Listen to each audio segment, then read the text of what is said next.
जय हिंद दोस्तों, मैं ईशु जैन आपका स्वागत करता हूं। आज हम 25 फरवरी 2021 तक का करंट अफेयर डिस्कस करने जा रहे हैं। सबसे पहले हम बात करते हैं अंतर्राष्ट्रीय मातृभाषा दिवस की। 21 फरवरी को ये मनाया जाता है और इसका उद्देश्य क्या है? पूरी दुनिया में अपनी भाषा यानी अपनी मातृभाषा को, अपनी संस्कृति को आगे बढ़ाना इसका प्रमुख उद्देश्य है। जैसे मैंने आपको दिखाया हुआ है यहाँ पर, भाषा और संस्कृति के प्रति लोगों में अच्छा रुझान पैदा हो, अपनी भाषा अपनी संस्कृति के प्रति लोग ज्यादा जागरूक हों, इसके लिए ये मनाया जाता है अंतर्राष्ट्रीय मातृभाषा दिवस। यूनेस्को द्वारा, यूनेस्को जो एजेंसी है यूएन की, उसके द्वारा ये इसकी जो थीम है हर साल निर्धारित की जाती है। जो भी अंतर्राष्ट्रीय भाषा दिवस है उसकी थीम बनाई जाती है। जैसा कि इस बार की जो थीम है वो भी डिसाइड की गई है। 21 फरवरी को ये मनाया जाता है शिक्षा और समाज में समावेश के लिए बहुभाषावाद को बढ़ावा देना।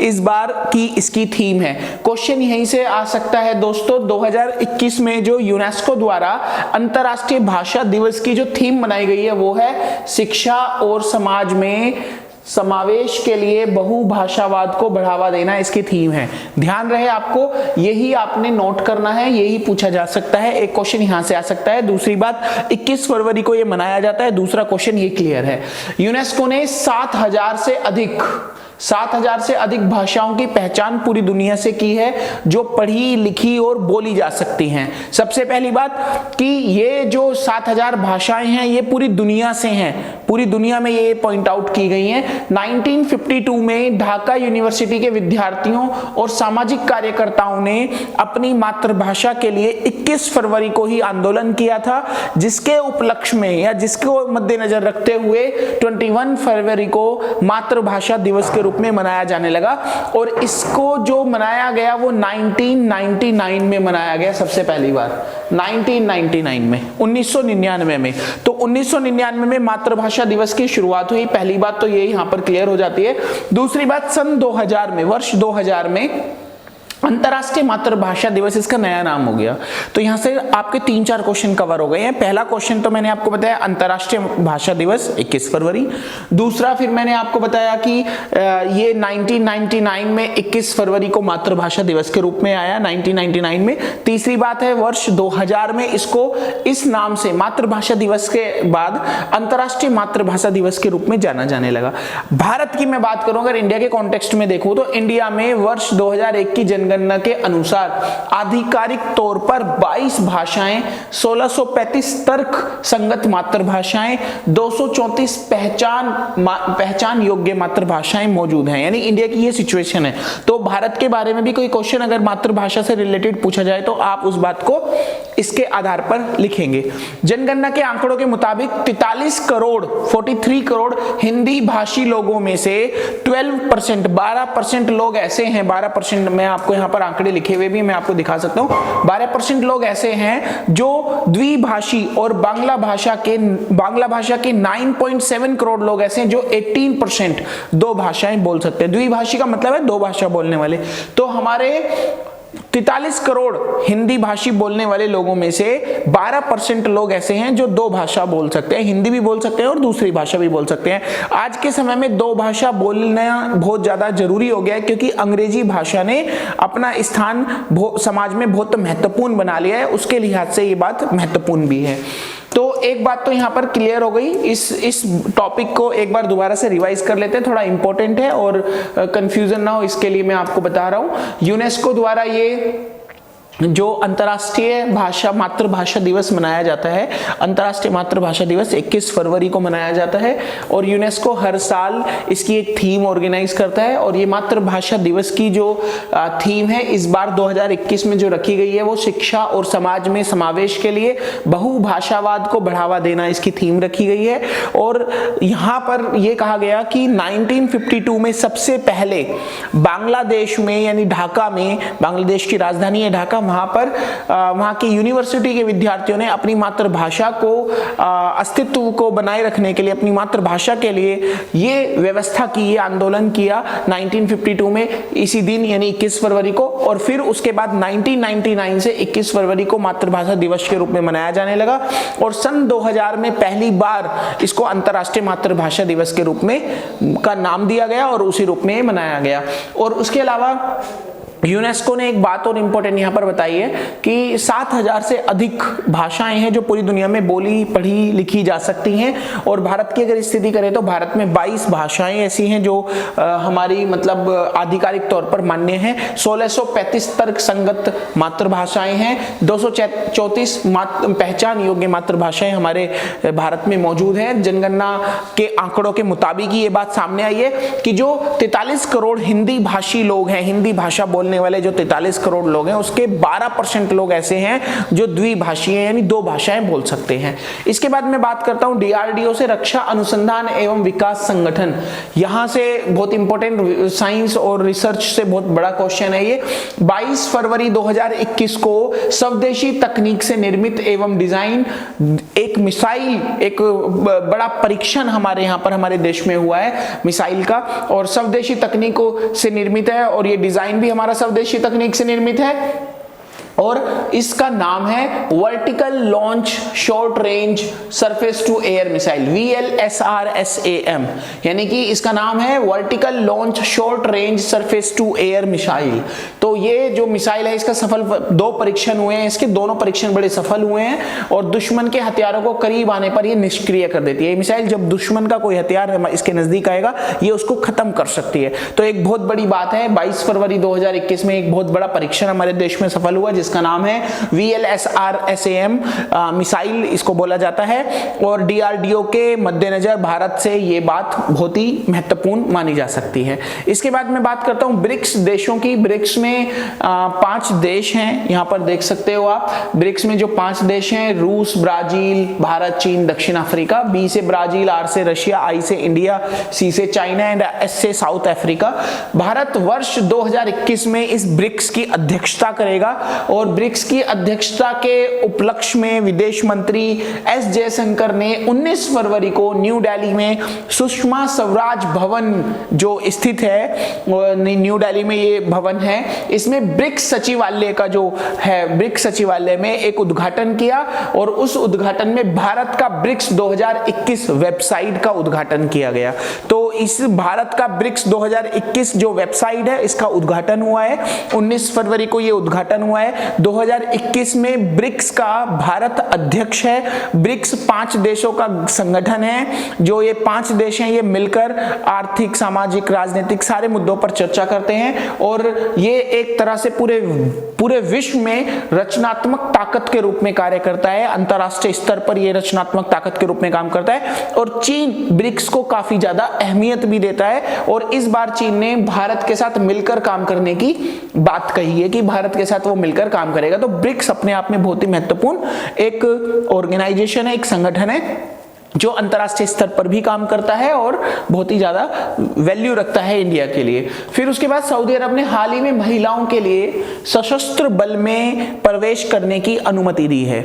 मतलब अब महिलाएं भी आर्मी ज्वाइन कर सकती हैं सऊदी अरब में, जहां पर बहुत बंदिशें जो महिलाओं पर लगाई गई हैं, उन बंदिशों के बीच में महिलाओं को आर्मी में ज्वाइन करने की ये अनुमति दी गई है। और वहां के जो क्राउन प्रिंस हैं मोहम्मद बिन सलमान, इनकी पहल पर ये अनुमति दी गई, और 2018 में महिलाओं को ड्राइविंग का अधिकार दिया गया था, और 2019 में ये आर्मी में ज्वाइन करने के अनाउंसमेंट हुआ था, घोषणा हुई थी, जिसको 2021 में विजन 2030 के अंतर्गत पूरा किया गया। तो आप देख सकते हैं कि महिलाएं भी अब सऊदी अरब में आर्मी को ज्वाइन कर सकती हैं। बहुत ही महत्वपूर्ण बात यह है। उसके बाद संयुक्त राष्ट्र पर्यावरण कार्यक्रम UNEP, United Nation environment programme, ये बहुत इंपॉर्टेंट UN से रिलेटेड है। संयुक्त राष्ट्र पर्यावरण सभा के 5वें सत्र से पहले, ठीक पहले एक रिपोर्ट जारी की गई है जिसका नाम है, जो बहुत ही महत्वपूर्ण है, making peace with nature. Making peace with nature ये रिपोर्ट जारी की गई है, मेकिंग पीस विद नेचर। इस रिपोर्ट में क्या बताया गया है ये भी महत्वपूर्ण है। जलवायु परिवर्तन के बारे में बात हुई है, इसमें जैव विविधता का क्षरण कैसे रोका जाए उसके बारे में बात हुई है। प्रदूषण के जो 3 स्तर हैं उसको कैसे, मतलब उनसे जो आपात स्थितियां हैं उनको कैसे निपटा जाए और उनसे कैसे निजात पाई जाए, इन सब के बारे में इस रिपोर्ट में बहुत विस्तार से चर्चा की गई है। तो ये बहुत महत्वपूर्ण है, ये रिपोर्ट जारी हुई है 5वें सत्र से पहले जो यूएनईपी का 5वां सत्र था, उससे पहले ये रिपोर्ट आई है। इस रिपोर्ट का नाम क्या है? Making peace with the nature. Making peace with the nature ये रिपोर्ट जारी हुई है और इसमें पूरा नेचर के लिए और पूरे विश्व के पर्यावरण कार्यक्रमों को लेकर बहुत सारी डिटेल में बातें की गई हैं। भविष्य की पीढ़ियों के लिए कोई भी जोखिम ना हो, इसमें ये बात भी बहुत ध्यान से लिखी गई है, क्योंकि भविष्य में जो युवा पीढ़ी, जो आज की युवा पीढ़ी जो भविष्य में अपनी व्यवस्था देखेगी, तो उसमें किसी भी प्रकार की जो वो चुनौतियां का सामना करेगी, तो वो सब चुनौतियां इसके अंदर लिखी हैं और उनसे निपटने के उपाय भी लिखे गए हैं। 5 जून 1972 को यूएनईपी एक वैश्विक प्राधिकरण, पर्यावरण प्राधिकरण के रूप में स्थापित हुआ था 1972 में। ये इंपॉर्टेंट क्वेश्चन है, यूएनईपी कब आया? तो 5 जून 1972 में आया। एक वैश्विक पर्यावरण प्राधिकरण के रूप में ये आया। इसका मुख्यालय नैरोबी, केन्या में है। केन्या, नैरोबी में इसका मुख्यालय है और पर्यावरण और सतत विकास को, पर्यावरण संरक्षण करना और सतत विकास को बढ़ावा देना इसका प्रमुख उद्देश्य है। और इसी के अंतर्गत ही यूएनईए, संयुक्त राष्ट्र पर्यावरण सभा, जिसका मैंने अभी वर्णन किया, पर्यावरण सभा का जो है का जिक्र किया जाता है। ये भी एक प्रशासकीय निकाय है जो काम करता है, प्रशासकीय निकाय है, प्रशासन का काम भी देखता है। पर्यावरण के संदर्भ में निर्णय लेने वाली सबसे सर्वोच्च संस्था पूरे विश्व में है ये पर्यावरण सभा। और इसका भी गठन जून 2012 में सतत विकास पर संयुक्त राष्ट्र सम्मेलन में हुआ था, जिसको रियो सम्मेलन यानी रियो +20 के रूप में भी जाना जाता है। ये इंपॉर्टेंट बात है। तो रियो +20 से क्वेश्चन पूछ ले आपसे, जून 2012 में इस सभा का गठन हुआ था, ये वाली बात पूछ ले, या फिर यूएनईपी के बारे में पूछ ले, तो सारी बातें आप अपने पास नोट करके इसको देख लेंगे। इसके बाद जब हम देखते हैं हिंदू विवाहिता के उत्तराधिकार पर सुप्रीम कोर्ट ने अहम फैसला दिया है। और यहां पर जो अहम फैसला दिया गया है वो ये है कि पिता पक्ष के उत्तराधिकारी भी महिला के परिवार में गिने जाएंगे। पिता पक्ष के उत्तराधिकारी भी महिला के परिवार में गिने जाएंगे। और ये जो महत्वपूर्ण फैसला जो आया है, हिंदू उत्तराधिकारी अधिनियम की धारा 15(1)(d) में महत्वपूर्ण फैसला आया है। और इसमें संपत्ति का अधिकार जो है वो महिला के परिवार जनों के बारे में ये फैसला दिया गया है कि एक्चुअल में हुआ क्या था।